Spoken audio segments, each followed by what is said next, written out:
The Aggies, the Jazz, the high schools. If it's the sport you care about, we're talking about it. The Full Court Press on Sports Talk Radio, 106.9 FM, 1390 AM. The Fan. Good afternoon, everybody. Eric Frandsen, Ajay, Salvesen here on 106.9 FM, 1390 AM. The Fan. Full Court Press rolling on a Wednesday. How you doing, Ajay? I'm good. I haven't seen you for a couple of days. How was your vacation? It wasn't a vacation. I wish it was. Yes, it was. I got down to southern Utah, but it was not a vacation.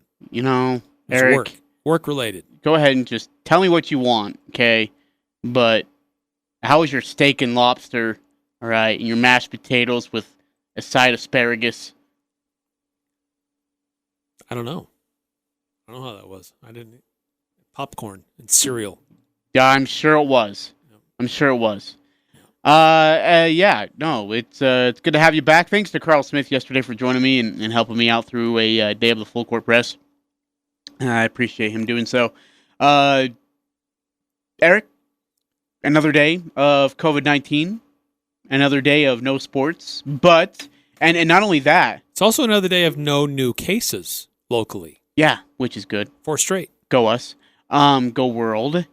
But no, a couple things have been canceled. No Mountain West Media Days now, or at least they're going to do it virtual now, so you will not be headed to Los Angeles, or at least Craig Hislop will not head to Los Angeles to go take care of that. Yeah, because normally they're held in Las Vegas. Yep. That's where the championship is held. That's where the conference tournament is held. So Vegas is kind of a hub for the Mountain West. But where the conference champion for football is going to be played at a new bowl game in Los Angeles, in that new big fancy stadium for the Rams and the Chargers, that's where media days were going to be held in mid-July. Well, that's kind of changed. Mountain West issuing a statement today saying that they had discussions with their membership institutions. They talked to the TV people. And basically, it's going to change. It's going to be virtual, as you said. According to their statement, it says the new innovative format will provide the opportunity for the promotion of a broader range of student athletes, while also allowing media to participate who otherwise would not have been able to attend the event in person. The later virtual program date will also permit maximum flexibility for Mountain West football programs this summer. Kind of intrigued how that's going to go. That's assuming that there will be Mountain West football programs this summer. And that's the other thing. So, with the fact, because that wasn't going to be till July, Eric. Till July. Mid-July. And they axed it. They said, nope, not doing it. That's like, what was it? This was about, 10 weeks away-ish? 10 or 11 weeks away? Mm-hmm. Yeah, it makes you wonder if some people know what's going to happen. If they're saying, look, there is going to be a delay. Expect it. We're going to push things back. Kind of, it worries you a little bit. Hey, what states have opened up? Like, Texas is California about to open up too? I don't know about California. Okay, Florida's opened up though, right? Florida's opening up. I think Georgia is opening up. Texas is opening up. I'm not sure. I honestly have not paid that close attention to all that. With that, I don't mean to be that pessimistic guy, but I'm going to be that pessimistic guy. I'm terrified this is going to backfire. What do you mean backfire? That we're going to get back to where people get the coronavirus and we're opening up too soon? Yeah.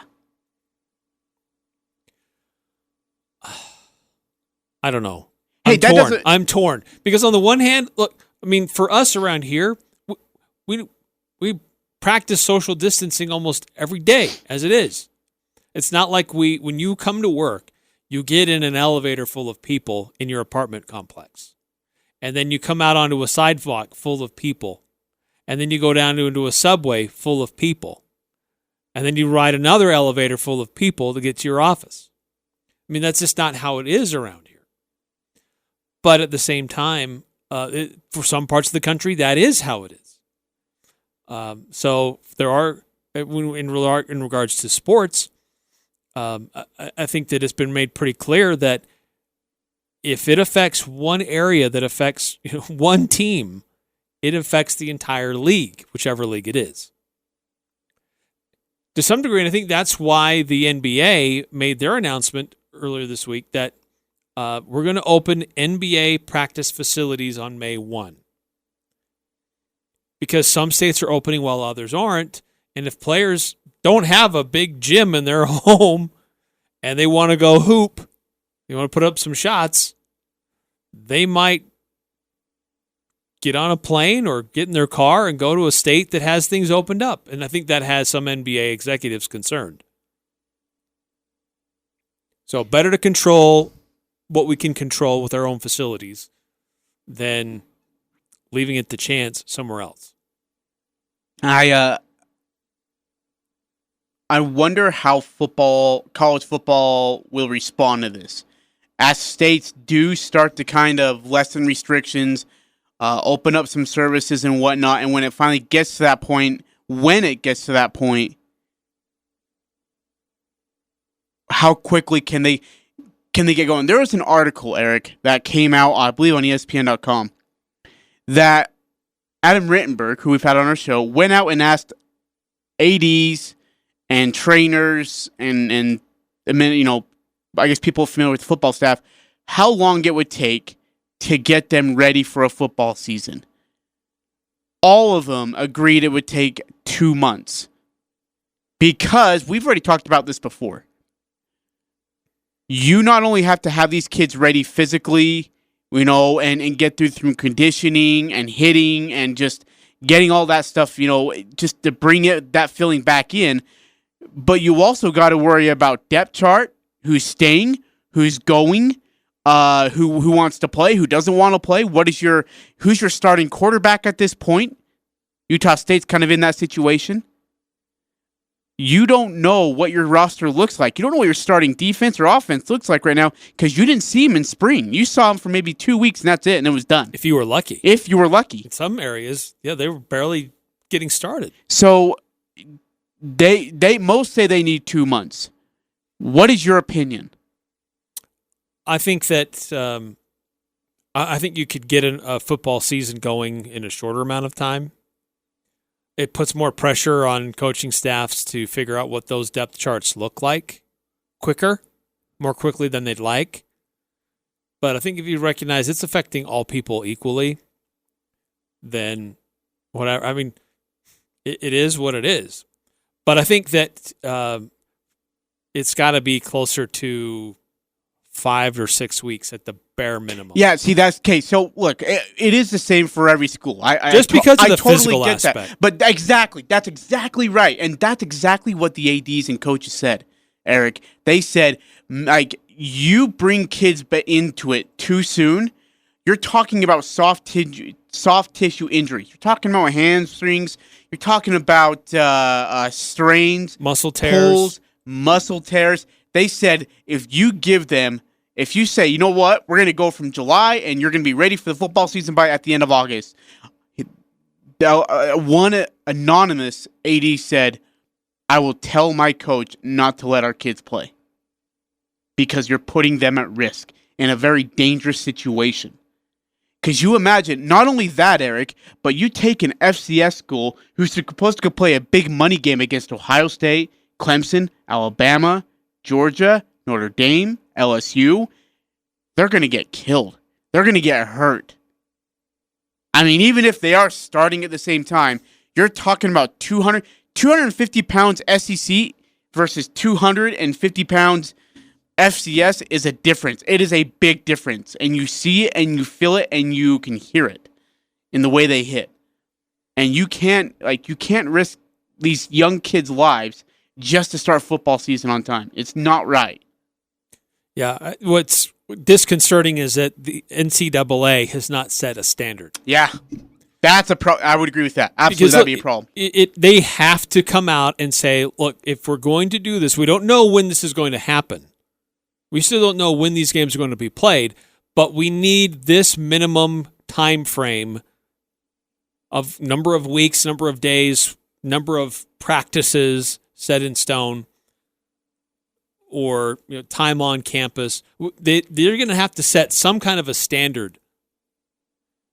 Otherwise, you're going to have some states, okay, if we're in Florida, maybe we can't get the whole team together, but we'll do position groups, no more than 20 people together at a time. Let's go hit the gym. You guys start working out. Let's start your nutrition program. You're doing that in Florida, but you can't do it in California? That's a problem. And then all of a sudden it opens up and you can start doing practices. Well, those guys have had like 2 months lead time on you with their nutrition and weight programs. But honestly, I don't know, Ajay, how, unless you wait an entire 6 more months or even an entire year, how you could just say, we're going back to normal and this is how we've normally done our routines, and this is how it's going to happen. And it's going to scare. Look, kids and athletes, they want to play now. Students want to see football now. But again, you're putting people at risk.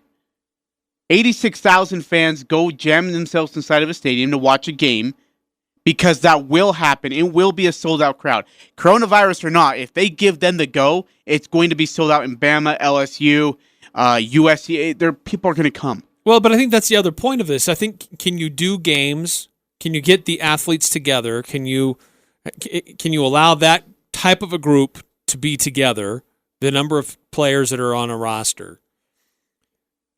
Can you do that? Can you still perform a game, but do it without the fans? And then from a college financial aspect, from the athletic department standpoint, is it worth it? Is it even worth it to hold the game without fans? Yeah, that's fair. Yeah. Because if you can't have fans in the stands, if I can't sell tickets, if I can't sell game sponsorships, if I can't sell that quirky thing we do at the timeouts, then is it even worth it? Well, and that's the thing is, I think a ton of ADs and conference commissioners have spoken out about that, Eric, and have said we need fans there. Ohio State's president said we need fans at our games. Their AD echoed that. LSU's did the exact same thing. We need fans at our football games, or else this can't happen. We can't play. But it's going to have to be a give or take. Either you get the fans and you wait it out until you play in February or whatever it's going to be, which is crazy to me. Or you say, you know what, we want to play now. We're not going to have fans for at least the first few weeks, and then we'll get into it and we'll have fans. Yeah, I don't. But the question is, which way is more suitable? Which way is more fair for the fans? Which way is more better for the game? That's the question. Personally, this is just Eric Frandsen speaking. Yeah. Eric Frandsen, the radio the guy, gospel not the according former, to Eric Frandsen here. not the former basketball player, because he certainly has more I think credibility we've than I do. clarified that more than enough here. Yeah, I think that I think that you could play the games without the fans. People will watch the games. Viewership will be high. Oh, yes, geez, you don't get the TV money. The roof, man. It's not the same as the ticket sales and everything else that comes around at concessions and everything else. But I think that it provides a window to start to get things happening. And then maybe over time, you can start to allow certain numbers of people to come in. I don't know. Hey, that's the other question. If you can do it at a staged process, like, okay, we can only have 50% capacity or whatever. You can only sit every other seat. I don't know. Okay, but here's the question with that, because I saw some kind of a graph just similar to that, like for a basketball arena. How do you do that? How do you decide who gets to go to the game and who doesn't? How do you do that with students? All right, first 20 students here get to be in the game. All right, the rest of you, get out of here. How do you do that with season ticket holders? Yeah. I've been a season ticket holder for 15 years. Why don't I get to go to the game? Sorry, but we can only have every other person in each seat, and we've already filled capacity. But you paid for your season tickets. There's a problem with it. And to be quite honest, there's no solution yet. I'm sure they're trying to come up with a solution. But I'm with you. I think, if anything, and what I guess the moral to the article that Adam Rittenberg wrote was simply that football will not start on time, that there is going to be a delay, probably a bigger one than people think. They will not play a full season, and it might just be conference games. But, Eric, that fans will be able to be a part of those conference games. And that's what, look, you're playing the conference games, you get the fans in the stands, it's a win for everybody. I mean, I know you missed a big money game, but look, you're back playing football, and you have a chance to compete for the conference championship. What else do you want? Do you get the big money if you play that game? Because a lot of that money that you're getting is based on revenue from the ticket sale. That's a good point. I mean, you're still contractually obligated, but I'm sure they're going to try to fight it. Say we reduced rate or something. Yeah. Thank goodness I don't have to handle the whole ticket thing. That's not even man. Headaches upon headaches. Yeah, I'd rather not and rather never. So I don't mean to be a Debbie Downer with all this, but there's some other breaking news. Oh no, it's being reported. Okay, and it's about baseball. Oh, fetch. So we're going to take a step aside here in the Full Court Press. So when we come back, some breaking news about baseball and how this is affecting it, and some decisions that may be coming down, and how that's going to affect what's going on this summer. Why do I got a feeling it's not about the Hall of Fame? It's not about the Hall of Fame. Oh, fetch. What else? We heard that news at the top of the hour. That's affected this summer. We'll discuss that coming up next here on the Full Court Press. Interviews, analysis, and a little bit of fun mixed in. The Full Court Press on Sports Talk Radio, 106.9 FM, 1390 AM. The Fan.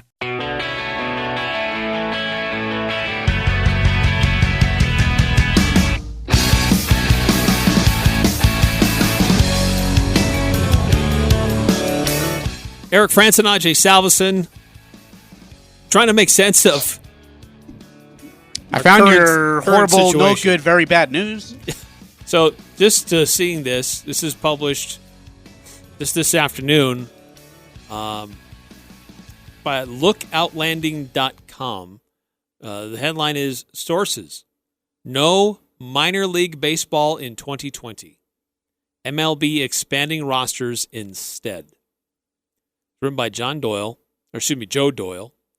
and he's sourcing that claim from several agents that represent minor league players, saying that based on information those players were receiving today, that it looks like minor league baseball will be canceled for 2020, and instead, Major League Baseball will expand rosters.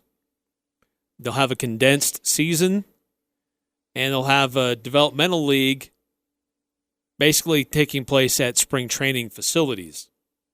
So, where you can call people up, send people down to assignment. Basically, you're just sending them back to spring training facilities just to have simulated games. Yeah, that's a bummer. So, Eric, I have so many questions right now. Just within the sport of baseball itself, but then also the impact or after effect that it might have on other sports too. Let's start with baseball first. So you have an expanded roster, but what if that? I mean, how do you select guys to be a part of that expanded roster? Can you just move them back and forth from the spring training facility? Then is that what the hope is? I mean, because they don't have at the spring training facility, are going to have like the Salt Lake Bees and then say, okay, this roster belongs to the Angels still?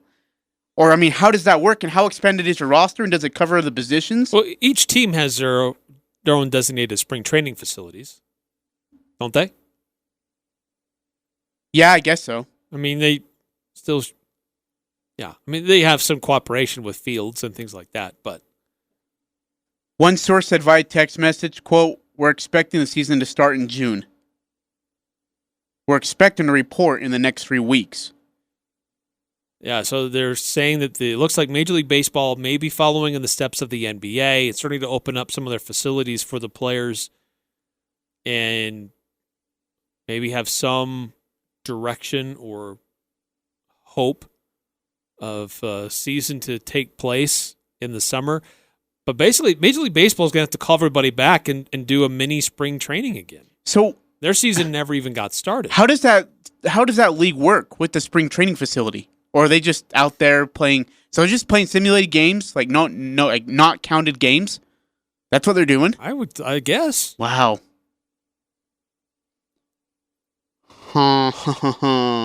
That's gonna upset a lot of players. So if they expect to start in June, And there may be some Major League Baseball games happening at those spring training facilities. yeah, that's the other thing. So everybody's all together. But Hey, does baseball start without fans? I don't know how any sport, besides maybe NASCAR. Not even that. I mean, I was going to say, why even NASCAR? Right. I don't think there's any sport that could take place without fans right now.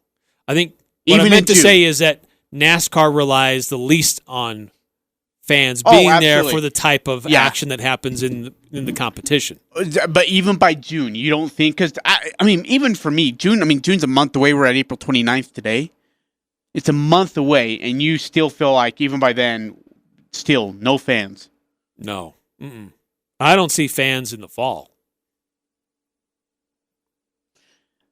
Oh, man, that's not good. I mean, I hope I'm wrong. I feel bad for the players. I hope I'm really wrong. Yeah.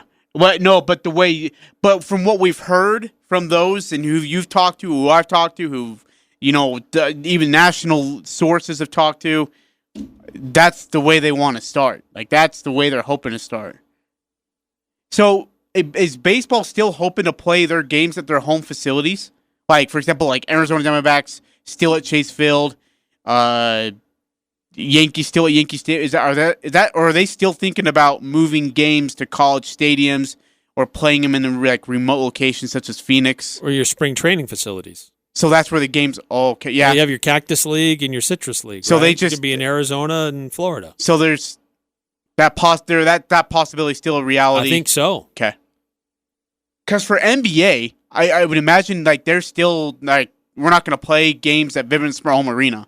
We are going to play games in Las Vegas or whatever. I would imagine, or not Las Vegas, but just locations. Las Vegas is a potential city that's been talked about in NBA circles as a potential destination. That's a city that got hammered bad with this all. Huh. Well, just you need somewhere where you can have enough facilities to have enough games played with hotels, place that you need multiple venues if you're going to be that's your place, because you don't traveling. No, it's not going to work. There's too much potential of exposure, and then bringing something from somewhere else. But I think that there's still going to be so much political and social pressure. That's why I don't think I see fans attending sporting events until maybe the wintertime.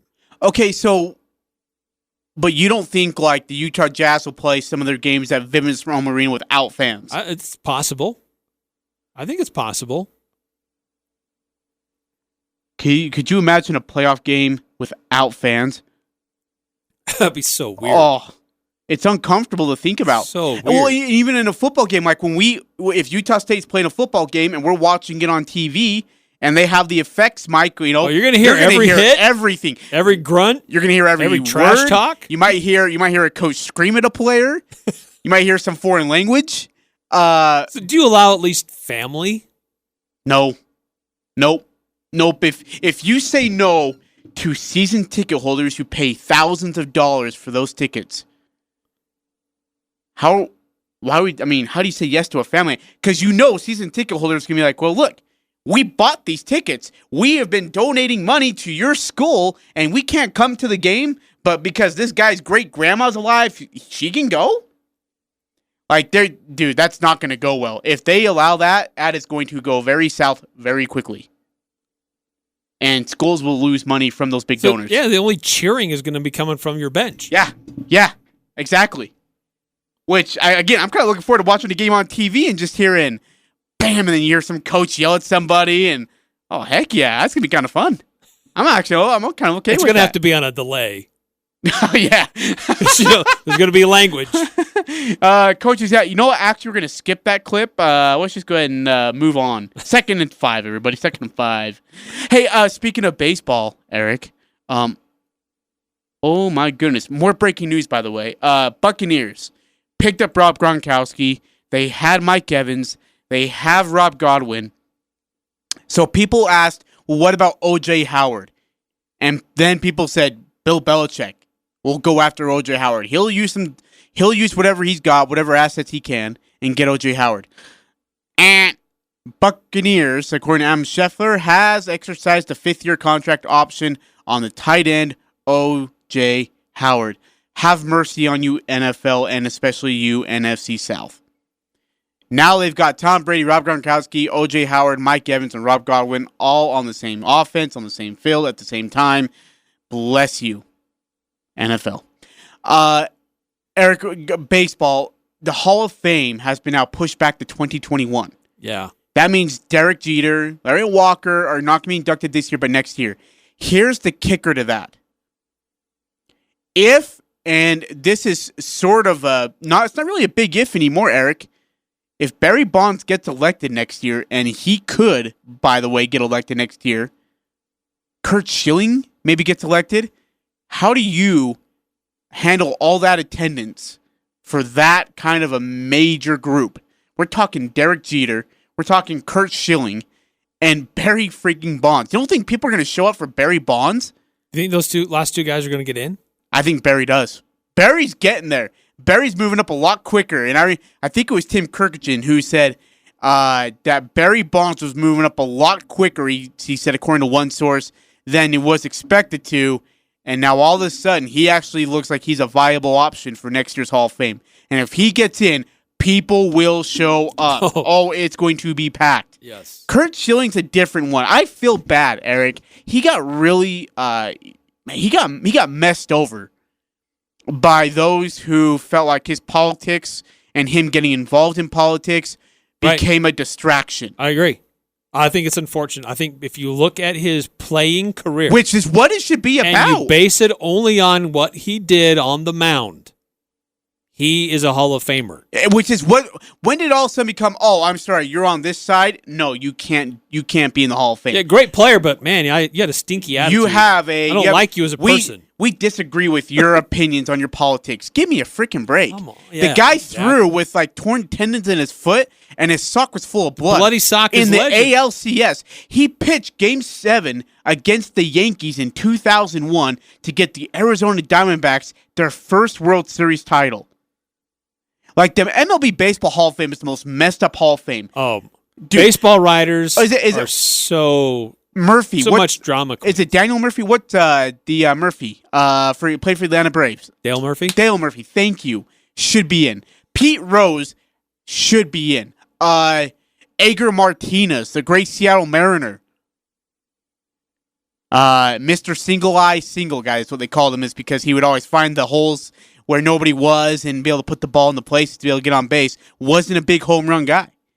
But he's not even in the Hall of Fame. And Randy Johnson went up in the Hall of Fame speech and pleaded for the Hall of Fame committee to get their crap together, paraphrasing, and to get Edgar Martinez into that Hall of Fame. And in fact, actually, Edgar Martinez is at the top of he's like the first 4 out, if you will, in that ballot. So Edgar Martinez is going to make it next year. So if Barry Bonds, Edgar Martinez, if Curt Schilling makes it, and you've got Derek Jeter and Larry Walker in there as well, oh man, have mercy on you, Cooperstown, and your business is going to be great. That would, no question, be the most controversial Hall of Fame ever. It'd be so fun. But it'd be great. Barry Bonds hit, like, steroids or not. Maybe you're a baseball guy, so help me here. Mark McGwire and Sammy Sosa saved baseball in 1998. Look, that game was, the game of baseball was on this teeter-totter, but was actually going downward. Yes. People were sick of the Yankees. It was really struggling. And the market was just bad. It was horrible. They didn't recover well after their lockout. No. And so there was the thought of, what do we do from here? Can we even have a league? And then Mark McGwire and Sammy Sosa put on the greatest home run chase ever in MLB history. It became must-watch television because you were watching history. Exactly. How many home runs did Mark McGwire get? How many home runs did Sosa have? Where are we at? Daily watch. Yeah. And then when it died off, people said, "Well, crap. Now what are we going to watch?" And then the Arizona Diamondbacks put on a beautiful series against the Yankees. And then finally, of course, in that span, Barry Bonds was on the home run chase for Mark McGwire's record. And you know what? He might have been cheating. He might have been taking steroids. But my gosh, he saved your game. He saved your game. Show appreciation for that, for heaven's sakes. Yeah, it's tricky. I think there's a fine line there, and I think there's a lot of gray area. Because I'm like you, I've Sammy Sosa, Chicago Cubs. Yeah. Mark McGwire, Cardinals. Big rivalry there between the Cubs and the Cardinals. But I loved watching what Mark McGwire was doing and what those Cardinals were doing. And there's no question. And Ken Griffey Jr. was not lagging too far behind them either. No, and there was no question what they were doing was capturing the attention of the American psyche and watching baseball. Barry Bonds was super jealous of all the attention that they got. Started doing some things a little bit differently to try to play in that same space. Yeah. At the time, what Mark McGwire was using was over-the-counter stuff that nobody thought anything different of. Then later, okay, maybe this should be a little more regulated. Same thing with Sammy Sosa. Go to any health food store, and your GNCs and things like that, and you get the same stuff. It's not like it was illegal substance for people to be ingesting. But was it according to the proper standards? I don't know. At the time, no, it wasn't. Barry Bonds, things had changed at that point. There was more scrutiny, and there was more attention on it. He seemed to be doing things. He wasn't very open. He was doing things trying to skirt around the edges. At that point, there was more knowledge that, hey, there might be some stuff going on here. We got to pay closer attention to what's happening to our league. Because people are maybe doing things to maybe inflate their numbers in a way that's not proper. So I think there is a bit of a difference between McGwire and Sosa and what was going on with Bonds. Because I think Bonds was jealous, and I think that he was skirting the edges a little bit more. Because it was more of a known thing that Major League Baseball was watching for. And not to say that if it was the same standards with McGwire and Sosa back then, it would have had different results. I don't know. But I know in that home run chase with McGwire and Sosa, it absolutely saved baseball and took it to a whole other level. Yeah. And everybody that plays the game today needs to send them a thank you card. Oh, it was awesome. I still remember I was young, but when I missed a game or whatever, because I didn't watch all the Cardinals games. I'd watch WGN just to see Sosa. I didn't care about the Cubs. I just wanted to watch Sosa. But you watch ESPN News or whatever, Sports Center back in the day, and you how many home runs did each player have? And it was fun. It was just good stuff. I freaking miss that day. I miss those days back in baseball. Record chasing games. So anyway, there's the big news today with baseball is, according to some sources, again, we haven't seen an official report from Major League Baseball or from Minor League Baseball, but there are some reports that suggest that Minor League Baseball for 2020 could be canceled. And effectively, Major League Baseball will just expand their rosters. Things will take place at spring training facilities. They'll have a kind of a developmental league going on at these spring training facilities just to isolate players and exposure, but still have some sense of an abbreviated Major League Baseball season, but doing it without minor league baseball. And does this potentially kill minor league baseball? It's already on the ropes. Yeah, that's what you're kind of starting to wonder. Is this a theory? Like, if you're a conspiracy theorist, right? Is this the MLB saying? Does this give Major League Baseball the green light to do what they've been wanting to do? Exactly. Give them the space to say, all right, we're going to axe this, and this team. Yeah, no, absolutely. Hey, by the way, 9835 texted in and said Edgar was going to be on this year. I think he was just short, so he's going on next one. He's going into the Hall of Fame in 2021 anyway, so it works one way or another. All right, we're going to take a step aside here in the Full Court Press. When we come back, big news from Utah State football. We already talked about Mountain West Media Days. There's a change there, but let's talk specifically about USU football. And there's news today about name, image, and likeness. An interesting ruling. NCAA has come out and made a decision now. How does that affect a school like Utah State and some of its athletes? And then Brett Favre had some interesting things to say about Aaron Rodgers and Jordan Love. We'll talk about that coming up on the Full Court Press. It's the Full Court Press, weekday afternoons from 4 to 6 on Sports Talk Radio, 106.9 FM, 1390 AM. The Fan.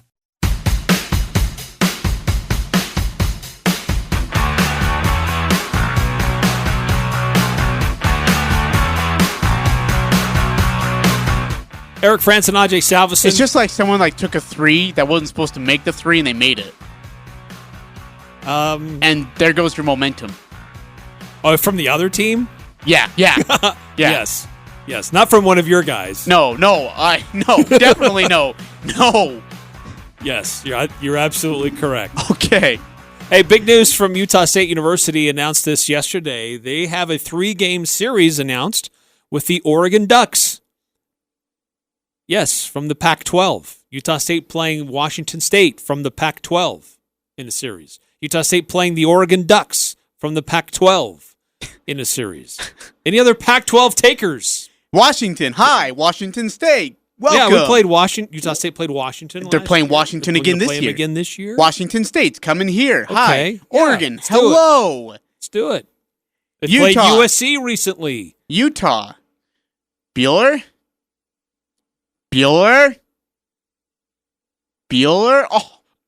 Oh, Eric, look, someone brought up a great point because I went out on Twitter and I asked this question because I just got fed up with Ute fans left and right. So I said, Ute fans, you tell me why Utah won't play Utah State. You tell me.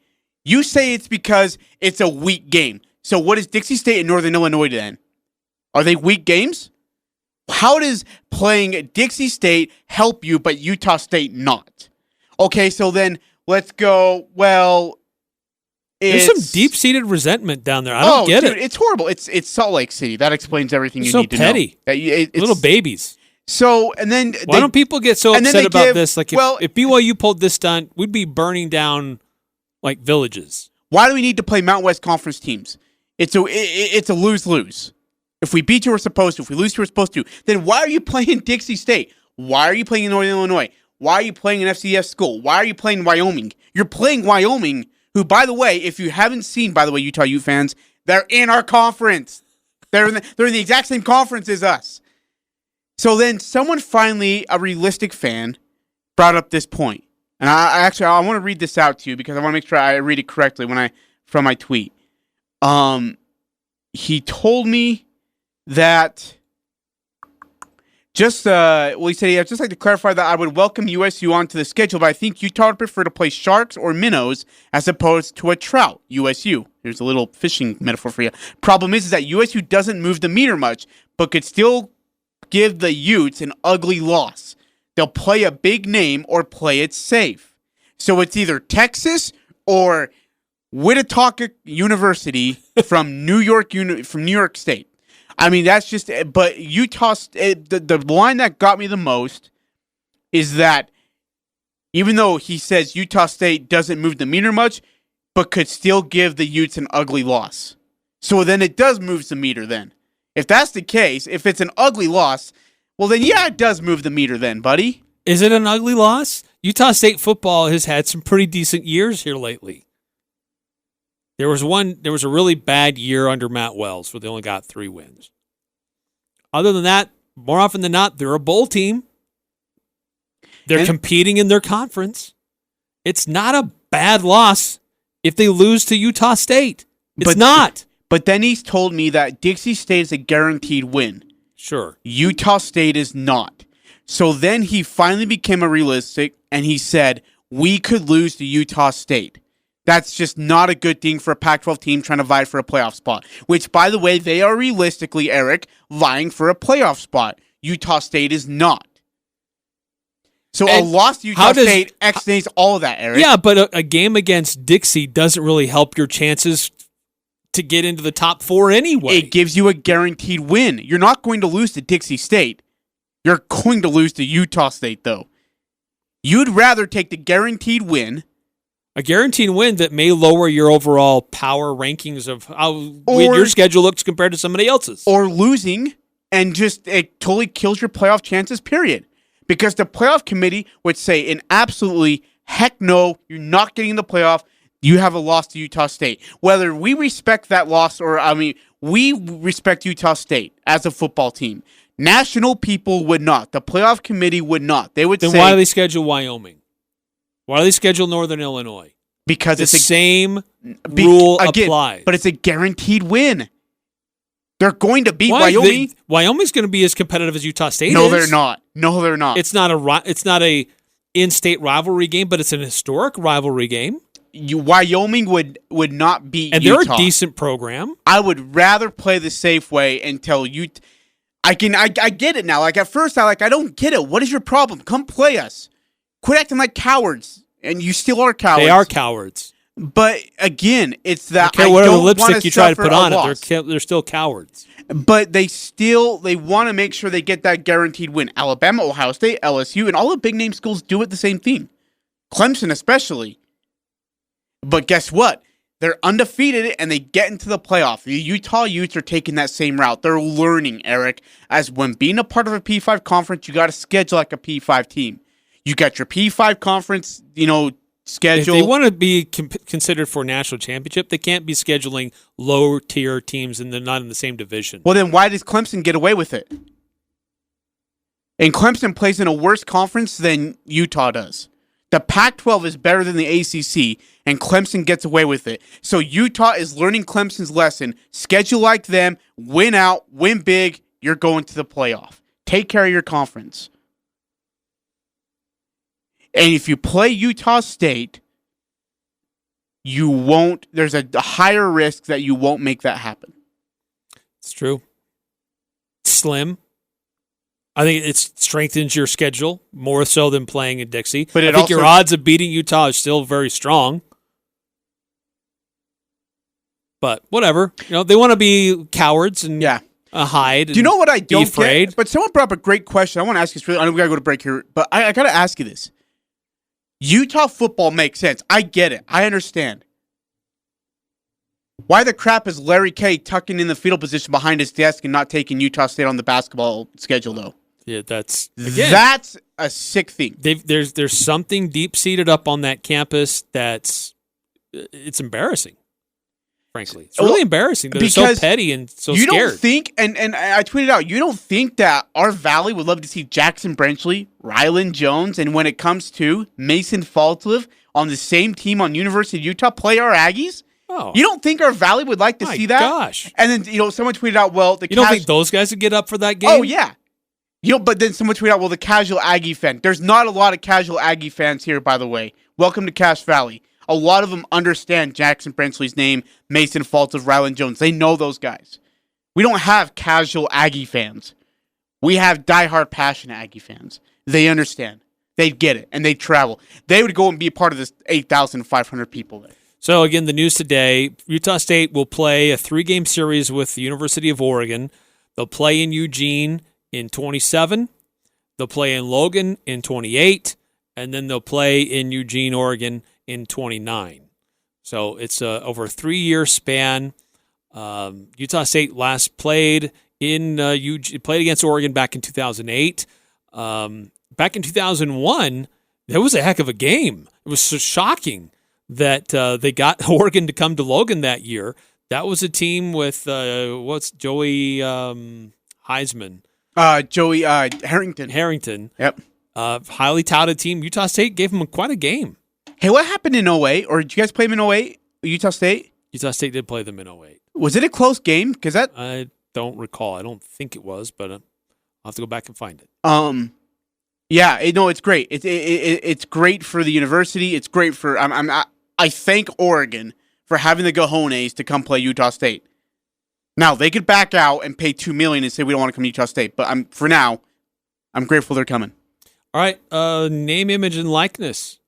And Aaron Rodgers. I don't know if we'll have time to get through both. We'll talk about Aaron Rodgers first. We'll get into name, image, and likeness tomorrow. That's a bigger topic. But Aaron Rodgers, Brett Favre had some comments about him and this recent move by the Green Bay Packers drafting Jordan Love and what that might mean to the relationship between those two quarterbacks and the relationship Aaron Rodgers might have in the future with the Packers. We'll talk about that next on the Full Court Press. It doesn't matter who you root for. The Full Court Press has all the high school sports covered. The Full Court Press. Connect with us on Facebook, Twitter, and online at 1069thefan.com.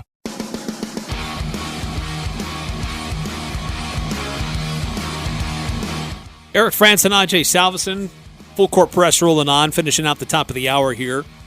News today, Brett Favre went on with Rich Eisen on NBC Sports Network and said that he doesn't see Aaron Rodgers finishing his career in a Green Bay uniform. He thinks that he'll follow his path, similar to what he ended up doing, leaving Green Bay and finishing his career with New York Jets and the Minnesota Vikings. And some of his things that he said quickly, just one of his quotes says, "I'm not surprised that he reached out to Jordan." This goes to report that Aaron Rodgers did call. He initiated the call to Jordan Love. Being in a similar situation himself 15 years ago. And we had a great relationship in spite of, I wouldn't say it took a turn for the worst when I left, but he was basically caught in the middle of a hornet's nest, if you will. I don't foresee that happening here. I think Aaron will do whatever. It's not his job to mentor Jordan Love. Really? Sir, this is a Wendy's. Yeah, it is your job. Well, I think in the context of it's not Aaron Rodgers' job his only job to mentor Jordan Love. No. His job is to go out and win football games. Look, but he should also help the young guy understand how the NFL works. Here's the thing. Tom Brady, under his wing, took care of quarterbacks, right? Matt Castle, Jimmy Garoppolo, Brian Hoyer. Just teach him what you know. That's all he's asking. Brett Favre said, "It's not the head guy's job to mentor the next guy. That guy's ultimately there to take your spot. Now, if Jordan were to ask, 'Can I watch extra film with you?' I would be shocked if Aaron said no. I think he'd go over and beyond to help, but he's not going to go out of his way." That's mind-boggling to me. All right. Well, Aaron Rodgers is still under contract for a few more years. Brett. But it's history repeating itself. What an ego. Which is going to make it fun. And that's been the hot topic since the draft happened. And it will continue to be until the fall. Have a great night, everybody. I'm Dan Patrick, and this is Above the Noise. Maybe it's because everybody's talking about the Bulls documentary, The Last Dance, but lately we've seen a reoccurring theme. It's not easy being the GOAT, as in the greatest of all time.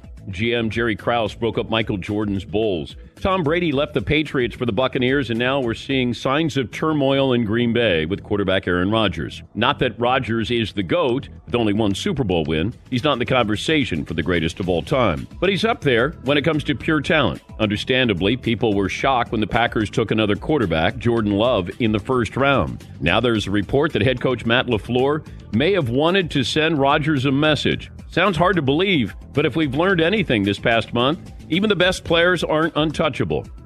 It's the offseason. Maybe we're making too much of this, but we will all be watching the Packers sideline and the Rodgers-LaFleur dynamic very closely when the games do return. I'm Dan Patrick, and this is Above the Noise.